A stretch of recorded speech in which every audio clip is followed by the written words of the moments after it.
Если ваша кошка кашляет, как будто чем-то подавилась, то, скорее всего, так оно и есть. Вернее сказать, в дыхательные пути животного либо желудок попало инородное тело, которое кошка пытается высвободить из себя путем откашливания. Очень часто причиной кашля кошек является трихобизар, волосяной ком.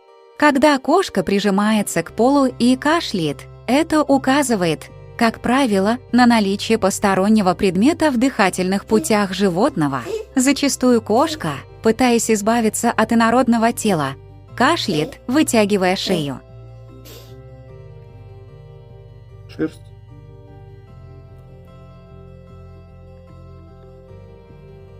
Все. Определить точно причину такого кашля сможет, опять же, исключительно врач.